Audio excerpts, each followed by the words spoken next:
iska caabinta iyo wadaniyadda ee Gaza ayaana la ogeyn waxa uu ku dambeyn karo mustaqbalka dhow iyo midka fogba.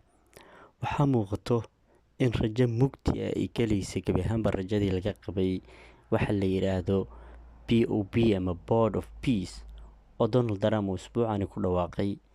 Marka la fiiriyo ku dhawaaqitaanka Donald Trump oo ku dhawaaqay kansalkan oo ay ka buuxaan saaxiibadiisa dhadhow ee siyaasadda aqalka cad iyo weliba kuwa reer galbeed ah in lagu bahdilayo meeshaasi ciidamada iska caabinta ee Xamaas ee dhulka reer Falastiin, taasoo lagu kabi karo weliba qorshihii wiilka uu sodonka u yahay ee Jared Kushner uu kusoo bandhigay magaalada Davos ee wadanka Switzerland, taasoo uu ku sheegay waxa la yiraahdo qasada cusub iyo rafaxda cusub.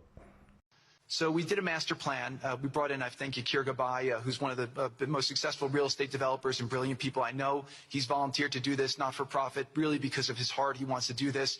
And we've developed ways to redevelop Gaza. Gaza, as President Trump's been saying, has amazing potential. And this is for the people of Gaza. We've developed it into zones. In the beginning, we were toying with the idea of saying, let's build a free zone, and then we have a Hamas zone. And then we said, you know what, let's just plan for catastrophic success. Hamas signed a deal to demilitarize. That is what we are going to enforce. People ask us what our plan B is. We do not have a plan B. We have a plan. We signed an agreement.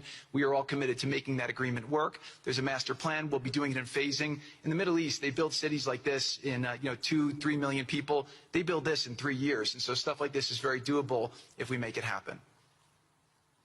Rafah will start with. This will show a lot of workforce housing. We think this could be done in 2-3 years. We've already started removing the rubble and doing some. qorshahan uu hogaaminayo Donald Trump ayaa waxaad moodaa isla markiiba inuu dhaleecayn caalami ah la kulmayo oo weliba uu kala kulmayo ururo caalami ah oo reer galbeed ah. Wargeyska la yiraahdo European Council on Foreign Relations oo ah wargeys lagu qoro waxyaabaha xiriirka caalamiga iyo diblomaasiyadda caalamka ka soo kordhaya warbixin uu ciwaan uga dhigay ku soo dhawow boardka cusub ama maxaan ku yiraahdaa kansalka cusub ama kansalka macnaha maxaan ku yiraahdaa jajabka ah ee uu sameeyay Donald Trump, taasoo uu la jeedo in wax cadaalad ku salaysan aysan halkaasi ka jirin oo ay tahay in kaliya oo Donald Trump uu iska aasaastay.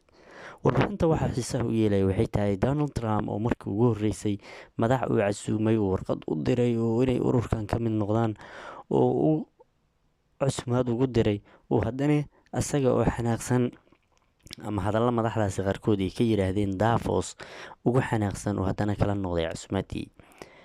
Ragga uu xushay marka la fiiriyo sawir ahaan ugu yaraan waa qaar badan oo ka mid ah kuwii heshiiska kula ahaa siyaasaddiisa qarriban ee Mareykanka ku wado oo meel ay u socotay aan la aqoon iyo mid adduunka uu kula dhaqmayo. raggaas waxaa ka mid ah oo laga xusi karaa Jared Kushner iyo Rubio ninka la yiraahdo saaxiibo yihiin iyo weliba wasiirkiisa gaashaandhigga. sidoo kale wuxuu kusoo darsaday Tony Blair oo dunida muslimka laga yaqaano waxa uu horey uga galay. raggan waxaa magacyada ka ah qaar ka socda dunida islaamka balse inkastoo xubna inay ka yihiin bas loo sheego wax kale oo title ay sahaynin.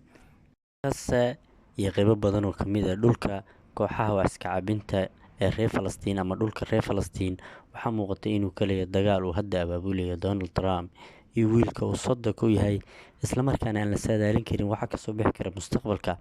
qorshahan ayaa waxaa la shaka ah in kabi ahaanba Xamaas iyo kooxaha wax iska caabinta ay diidi doonaan.